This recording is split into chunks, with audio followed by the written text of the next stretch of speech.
Welcome to the News Central's special broadcast of the U.S. elections. As we speak, elections are indeed wrapping up across various states and vote counting is about to kick off. The timeline varies depending on where you're located, but rest assured, we've got you covered. That's right. Now, in some states, vote counting begins in just 2 hours, while others will start a bit earlier or later.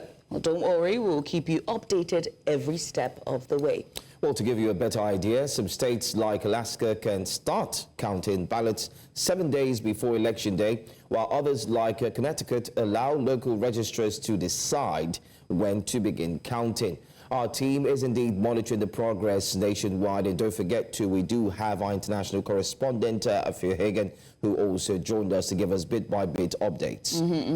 Now, from the East Coast to the West, we'll bring you live updates. We'll also have expert analysis and breaking news as it happens around the clock. Our job here is to keep you informed, so stay tuned for real-time results, insightful commentary, and in-depth coverage. Well, whether you're in Florida, California, anywhere in between, or better still, if you're in Nigeria, because we do know our Nigerian brothers are still awake and following very closely. Well, News Central is a source to go to for accurate and unbiased information.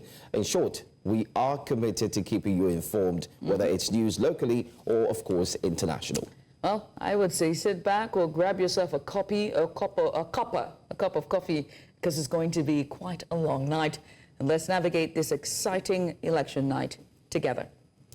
And talking of moving this together, let's quickly bring you up to speed with what's currently happening. Earlier on, we spoke with our correspondent. She said voting is about to wrap up, especially in Washington, where she is. In other states, of course, it's been done and dusted. If you're wondering how this is happening, especially if this is your first time following the United States elections, well, we'll urge you to sit back. We do know it's early hours of the morning. We'll keep you updated and let you in on the processes and how it's done. But for this second hour, we do have two guests who are joining us right away. Let me quickly introduce them. We do have joining us very quickly this very hour is Professor Ambassador Monday Gold, Chairman Nadeco USA, President of the Ijaw Diaspora Council. He joins us all the way from New Jersey in the United States of America. We're going to say good morning to you from this part of Nigeria, and I'm sure it's quite similar, if a bit far in ours over there in the United States of America. Good morning to you. And also joining us. To you, it is precisely 11 p.m. in the East Coast. Oh, great. Thanks for inviting me to be here. Okay, that's great. That's great. All right. Okay. We also have joining us Judith. Yes, we have Amaka Anku. She's the practice head Africa, Washington, D.C., and she joins us via video as well, video chat, to have this in-depth discussion and just analysis regarding the U.S. elections. Amaka, many thanks for joining us. We appreciate you for doing this with us. Thanks for having me. We also have Nnamdi Chieku, I beg your pardon. He is author, Africa on the Precipice, and he continues with discussion from last hour. Nnamdi, thank you so much for still staying on there and joining us for this to continue the conversation. Thank you so much. All right. Anyway, let's start off this next conversation as we look at critical issues that's bordering on the choices that the United States of America or Americans will have to make going forward, especially in selecting the 47th president of the United States of America. I'm going to start first, like they say, ladies first. So please, gentlemen, I'd like you to put a hold on your responses. Let me start off first with Amaka. Amaka, there's one big conversation everyone's been talking about. Now we need to break it down, and it's got to do with the conversation of reproduction. I'd like to get your thoughts on it, and most importantly, how you think it borders on either Kamala Harris or Donald Trump. Well, the Democrats think this is a very significant motivator for their base. And if you've been looking at the numbers, the early voters, women have outnumbered men. I think it's about 55% of early voters have been women. In general, they've been breaking more for Harris over Trump. A lot of people think it's because of this issue, right? This has been a huge issue for Democrats and for a lot of independents too. So I definitely think this is one that the Democrats think they're winning on for sure.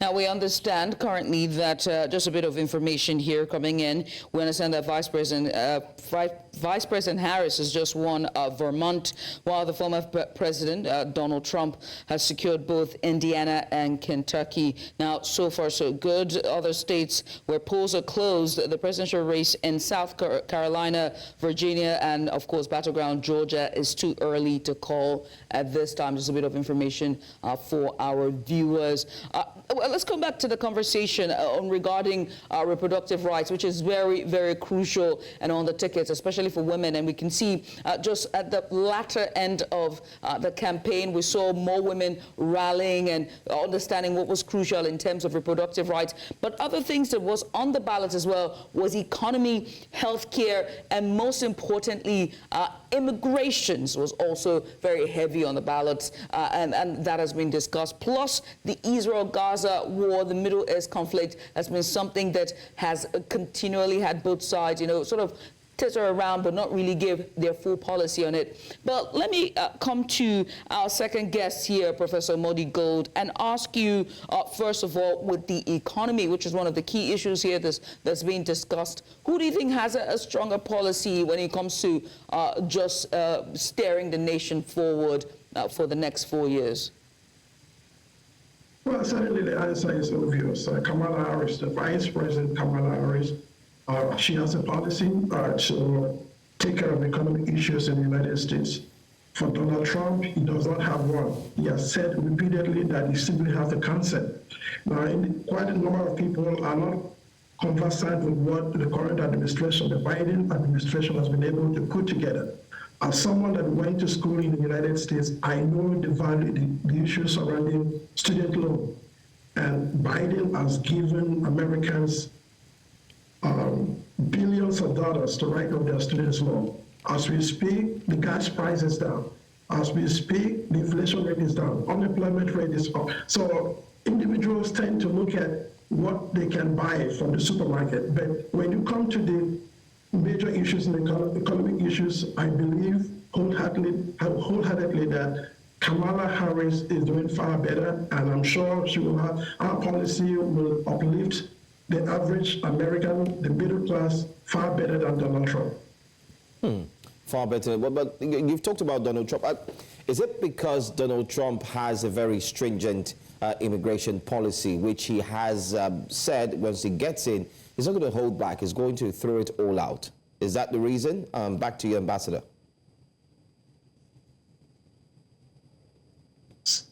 Immigration policy is suicidal in the sense that he has categorically stated that he will not only arrest people who are here, even on legal status basis, that when they are caught coming back from their various countries, they will be summarily executed.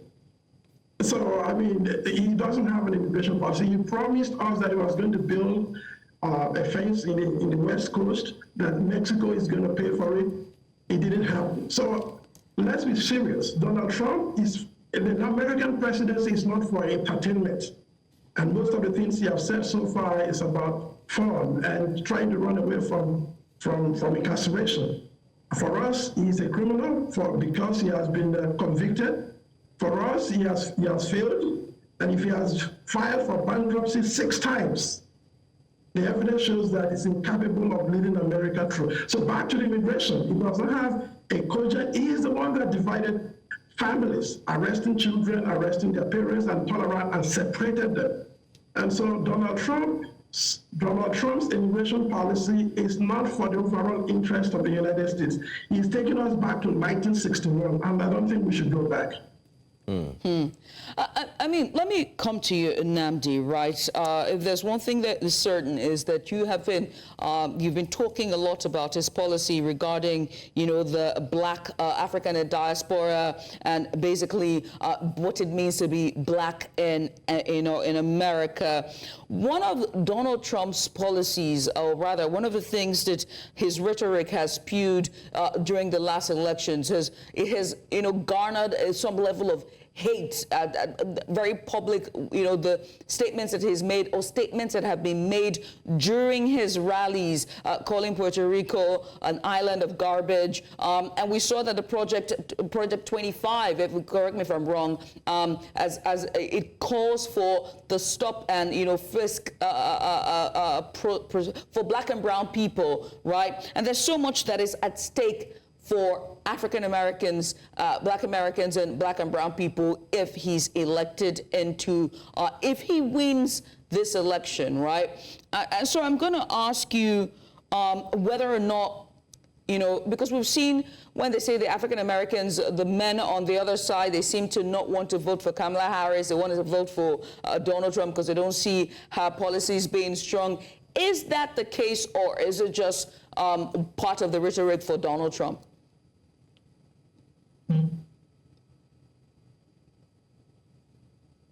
His other policy prescriptions, which is to give police officers immunity to prosecution. So basically unleashing them onto the streets to do as they see, as they please.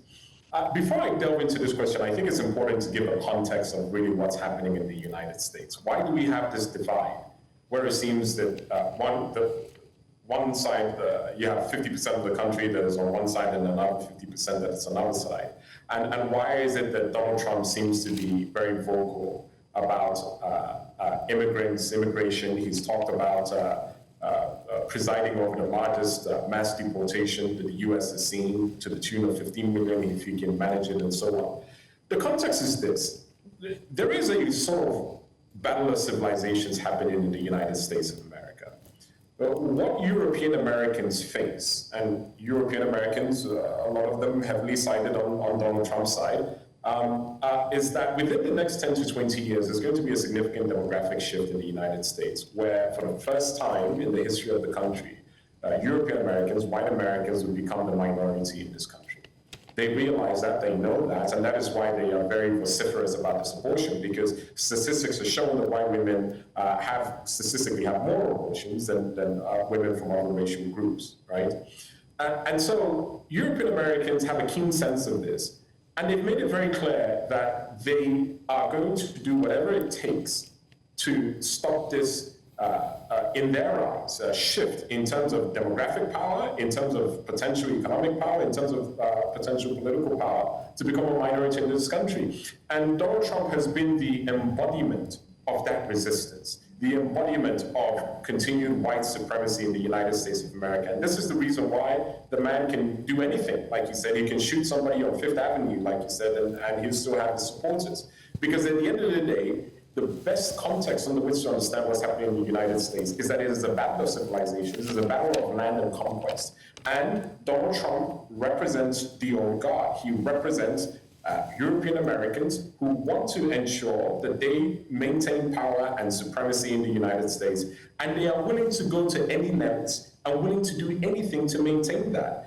And especially as it pertains to the black community here, who I worry for them, whether or not Kamala Harris wins or Donald Trump wins. Because even if Kamala Harris wins today, you can't forget that 50% of this country is essentially signing up to take the United States back to the days where black people were in plantations. That's effectively what Project 2025 is about. Let's take away affirmative action, let's take away constitutional rights, voting rights, etc., right? And so what does that mean? It means that the black American population in America will always be in danger.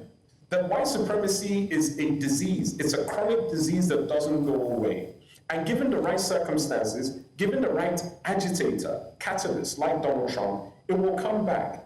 And so what does that mean for African Americans in this country? It means that they have to fulfill their destiny, which is eventually to build a state of their own.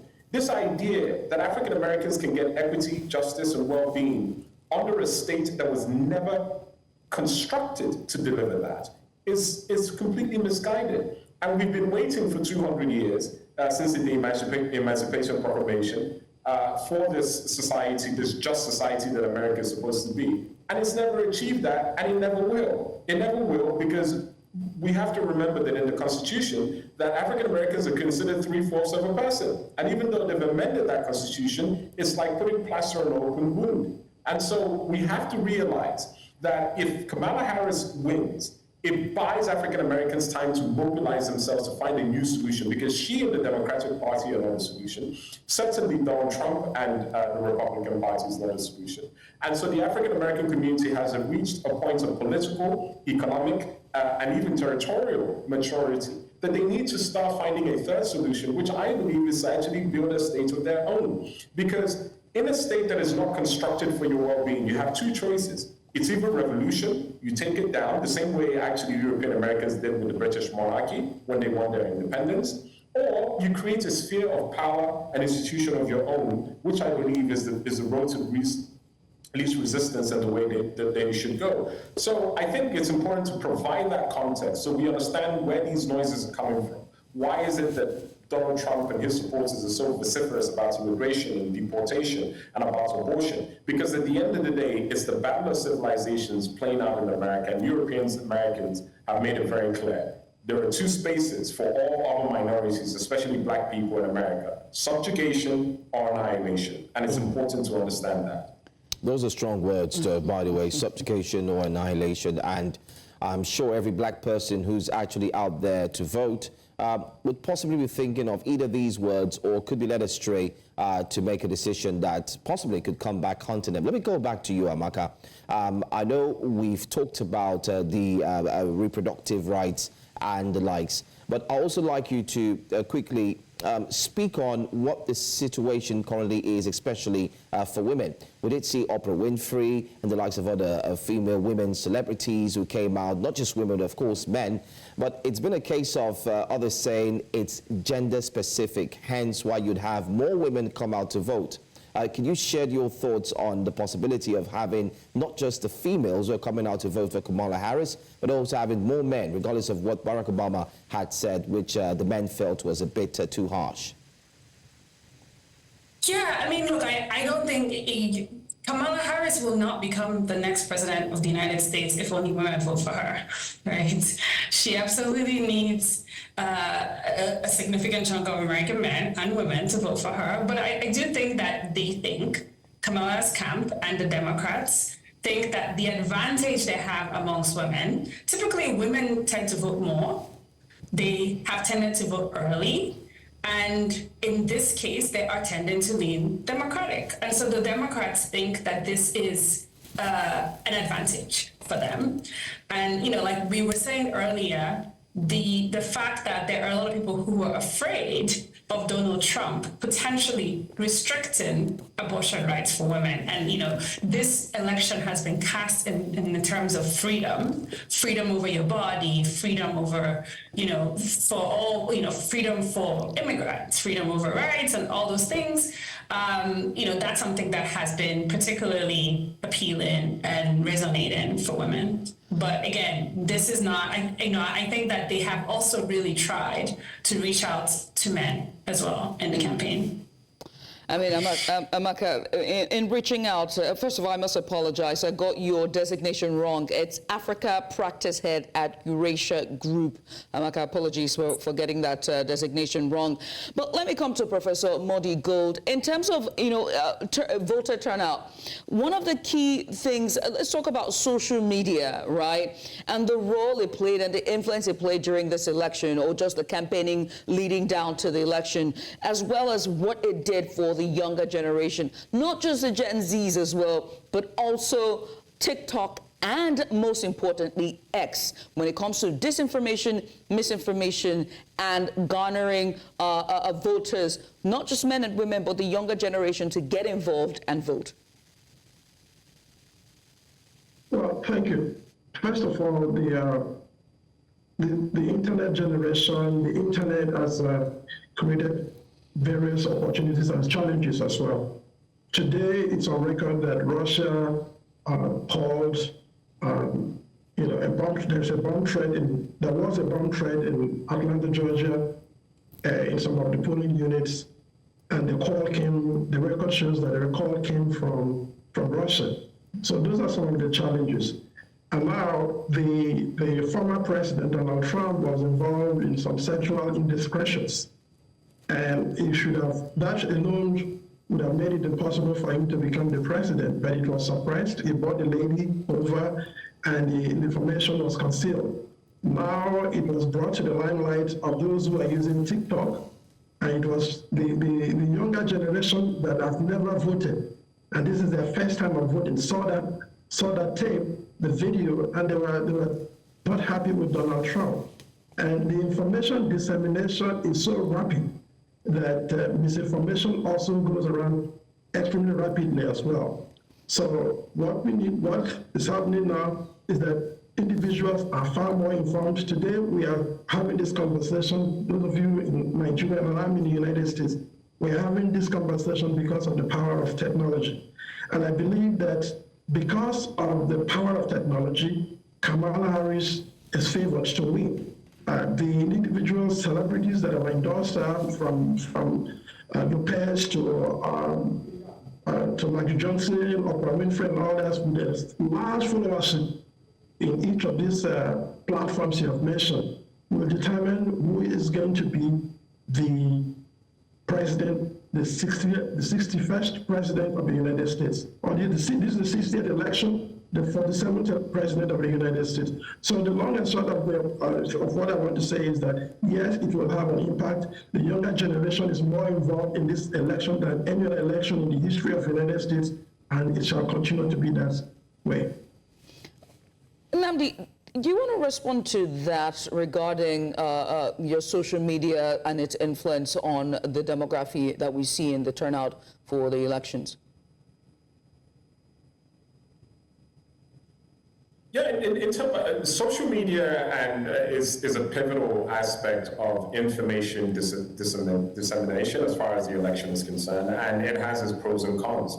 Obviously, we've seen characters like Elon Musk who have abused his platform X to disseminate all kinds of silliness online to influence those who already believe or ascribe to the ideology that himself and Donald Trump put out there. But it's also positive in the sense that you get a 360 view and you are getting continuous coverage of the various candidates that are running for president. So I think there is a level of information overload. There's a question around the quality of information that one gets in social media in general. And I think obviously that has a direct impact in terms of the political well-being of society and specifically the United States. But on the whole, I think we haven't seen as much indications of foreign interference in terms of this U.S. Particularly election is concerned. So I think maybe the net positive, it's been a net positive this time around, to my knowledge. All right, Nnamdi, we're going to put a pin on this conversation as we're being informed that our international correspondent, Afia Hagen, is about to give us a bit of update there. Afia, many thanks for just joining us back. I understand. What's the latest with you at Howard University?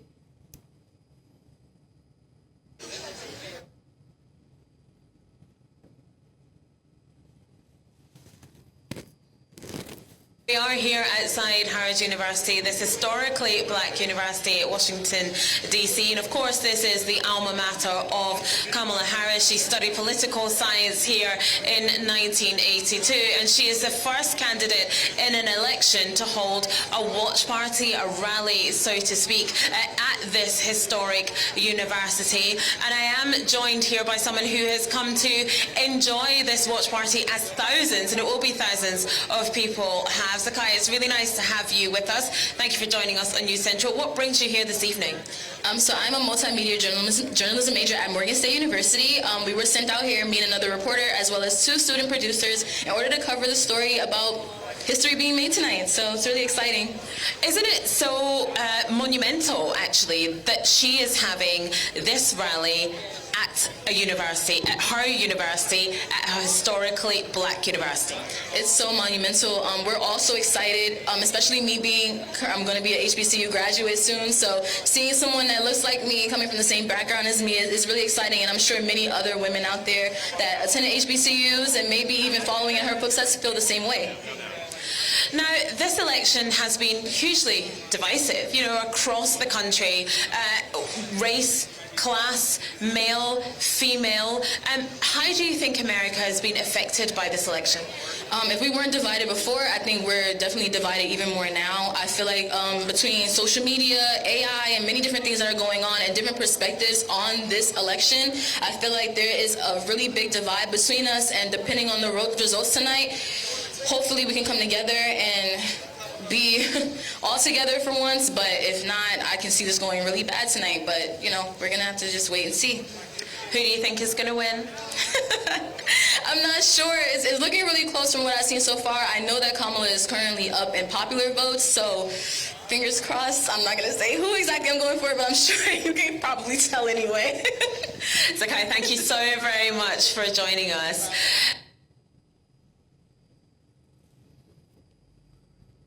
All right. Anyway, you could tell by the excitement, and you could hear the way she sounded. Most importantly, the fingers are crossed. It's one of the closest race ever when it comes to United States presidential election, and that's exactly what we get to see. I'm going to go back to you very quickly. Let me talk with Amaka once more. And let's look at the fact that everyone is saying it's very close, and truly it is very close, as we've seen what's happening right from the pre-campaigns and the campaigns and so on and so forth up until now. Could you share with us what the spirit has been like, especially with those who are in support of Kamala Harris, especially looking at the fact that she wasn't the major force to be reckoned with at the initial start, and then later on, of course, Joe Biden had to, cede that power onto her. Can you tell us what it was like, especially for people who have been following very closely? Roller coaster campaign, and you can imagine in the beginning of the year there was a long period of uncertainty for Democrats. Remember when Democrats were sort of very confused about whether Biden was going to run or not, and it was weeks and weeks of just despair because there was no kind of momentum for the party.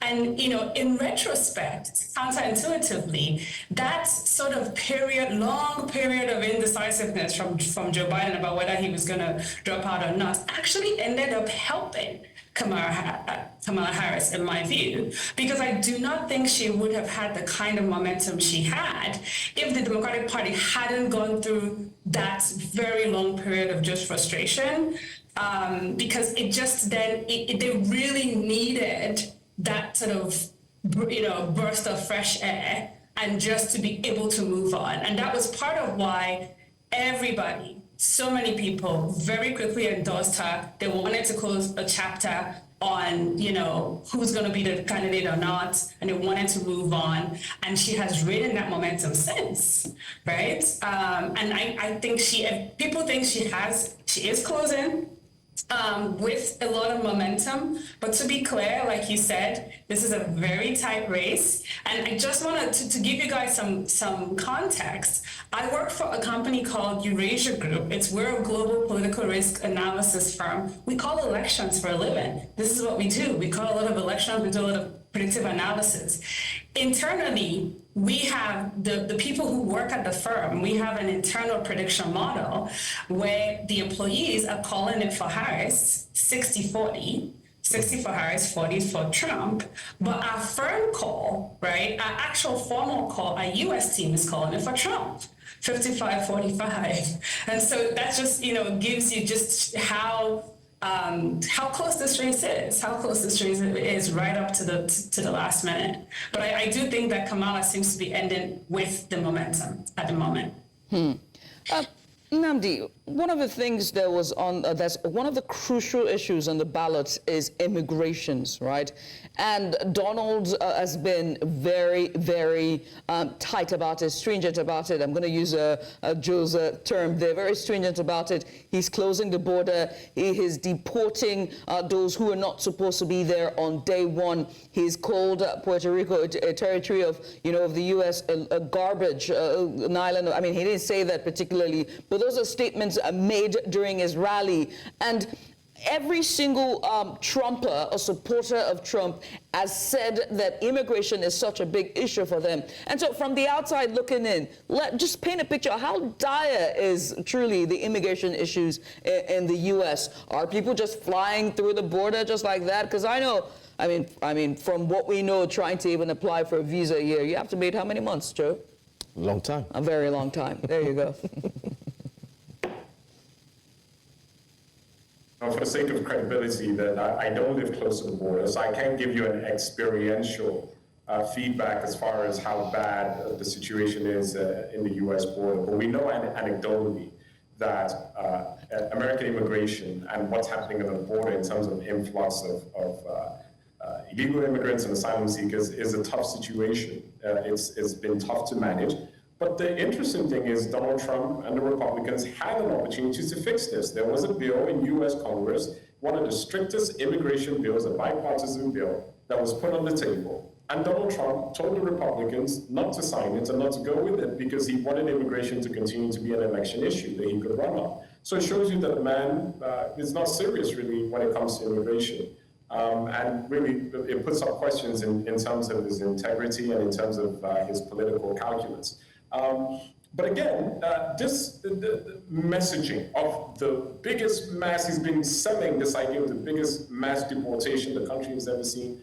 And again, it kind of goes back to my perplexion in regards to African support or those who support Donald Trump. Because when Trump is talking about deporting 15 million, you can best be assured that it's Africans and black people who he considers comes from shithole countries are the first people that he's going to deport. And only God knows how wide that net is going to be. Is it going to be just illegal immigrants? Is it going to be green card holders? Or is it just going to be anybody that's black and brown, potentially?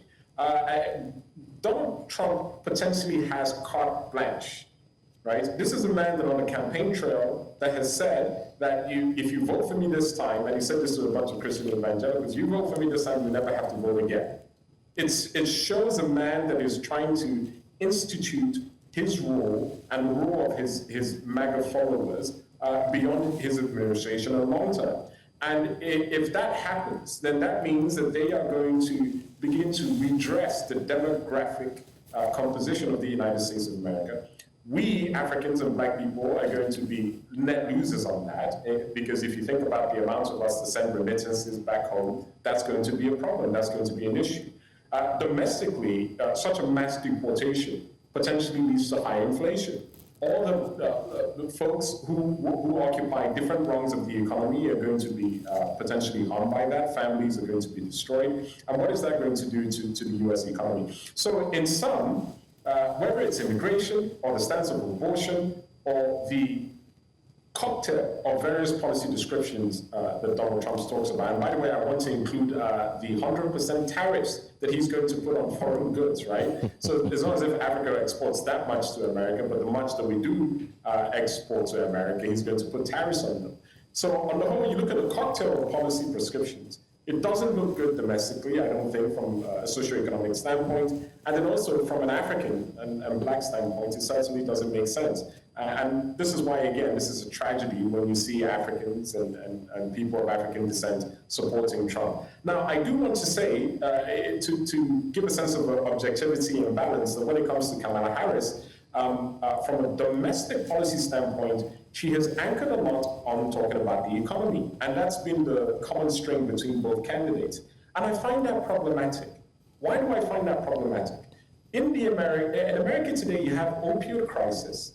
You have high suicide rates, you have high social dislocation, social apathy, and not a single candidate is talking about how do we build better citizens? How do we cater to the well-being of citizens? Not just from a healthcare standpoint, but how do we create a kinder, better, much more welcoming society? Everything is about capitalism, everything is about the dollar, which is important. But if you can't build a cohesive society, how can you actually be productive from an economic standpoint?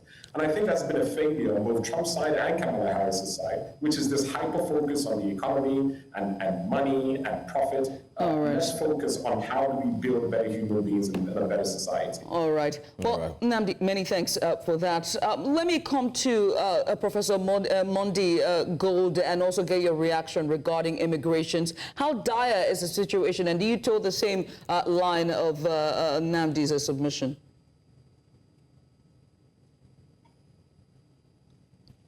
One step further. The primary issue of immigration is not with the immigrants. The primary issue of immigration is the individuals that are in business, in doing one thing or the other in our borders. So if the government can stand up and deal with individuals that are responsible for moving these immigrants from Mexico to the United States, this problem will be solved. They rather look at those who don't have the capacity to deal with them and use it as a political tool for political interest or political gain. But the primary issue here is to deal with individuals who are in business in doing one thing or the other as far as immigration is concerned. Donald Trump himself, who has had 2 failed marriages, one is an immigrant, his current wife is also an immigrant. Okay, and so how can even the other prominent Republicans, their spouses, they have hired illegal immigrants to work in their various organizations. So it's misplacement of priorities. What we need to do as a country is to go directly to the source. And by the way, this conversation shouldn't have even taken place first and foremost.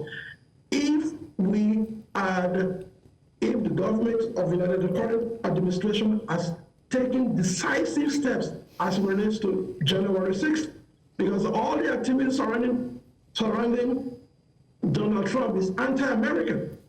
You cannot continue to preach hatred and chaos. I don't think it is all about white supremacy, because the majority of Americans are opposed to what he's doing. Individuals, most of the Republicans are using it because he does not have enough self-awareness. He does not know, as far as I'm concerned, Donald Trump is an international disgrace. And if we have Donald Trump, who has opposed everything from climate change to immigration to the economy to anything whatsoever, as far as that will take him out of detention, it's okay. So we are more or less looking into how the issues presented by Donald Trump will be more or less it should not be tolerated in the first place. As I've said earlier on, is anti-immigration. The immigrant policies, it does not have any, just like what one of the participants have said. If really there is a problem, he had the opportunity to support the bill that was presented just a few months ago. He kicked against it. In fact, he actually picked up phone to call congressmen not to support the bill.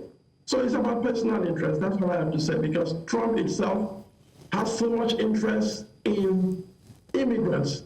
Most of his workers, in fact, sometimes he has several undocumented immigrants working for him.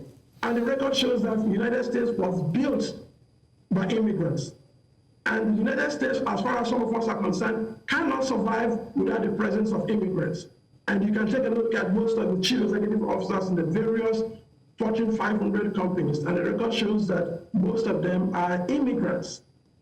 And so they have to just look inward and address the issue of it. All right. Let me talk to Amaka as well. Your company, you said, monitors and follows the elections very closely. But there are fears, very, very clear fears, that should Donald Trump lose this election, there could be another insurrection in the making. What are your thoughts on that?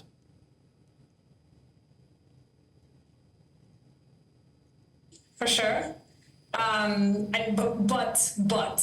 we do think that there have been, in recent weeks, there have been several court cases that have made it more difficult for certain states to, prevent the certification of election results. So in general, again, it is a possibility if the election ends up being really, really close. But the way the election is trending, I think most analysts today think that it's not going to end up being that close. The polls have been very close, but there is a sense that actually following the election, we will probably have clear results within 48 hours. But yes, to your point, there's definitely, I would say maybe 20% probability that you end up in a scenario where there are disputes and recounts in certain battleground states. And that is something that we have to be on the watch out for. Yeah, talking about being on the watch out for and still talking on insecurity as well. Earlier on, we did hear of the bomb scare as well. And it was made clear that 2 polling units, especially in Georgia, references were made to the bomb scare coming from Russia.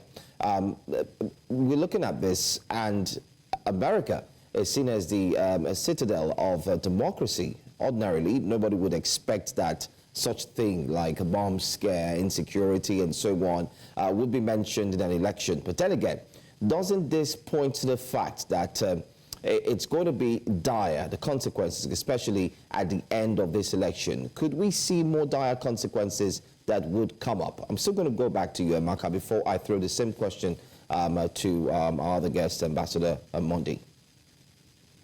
Yeah, I mean, look, like I said, after January 6th, it's become clear to a lot of analysts that the things that you previously maybe thought were not possible in the U.S. Are now possible, plausible, right? Even if not likely. And so I do think that if Donald Trump were to lose the election, there will definitely be some parts of America who are very upset. I mean, regardless of how this election goes, some people will be very upset and they will see the new president as illegitimate. That is just a reality, right? At Eurasia Group, we have our top risk. Every year we publish a list of top risks, and our top risk this year was a divided America, was the U.S. You know, the U.S. is at war with itself. So yeah, this is a risk. I think I would say the risk of large-scale violence is small, right? It's still a country with very effective law enforcement. And so when, even the people who perpetrated violence on January 6th, they were prosecuted, right? And several of them were sent to jail. And that's something that, it tends to deter further actions and not the kind of thing necessarily you might see in other developing countries. So yes, it's a risk, it's plausible, but I don't think the risk is very high. Ambassador Mondi, do you have a comment on that as well? Yes, that is true. This is the first time in the United States.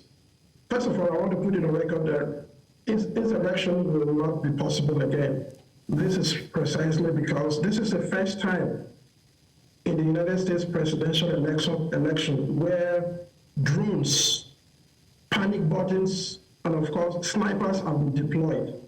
And so I believe the various security agencies are fully prepared to deal with election deniers and their threats. So the point I'm trying to say is that it's going to be extremely difficult. We might have a few incidents in some of the states, but the magnitude of our experience on January 6th, that will not be literally impossible to repeat itself.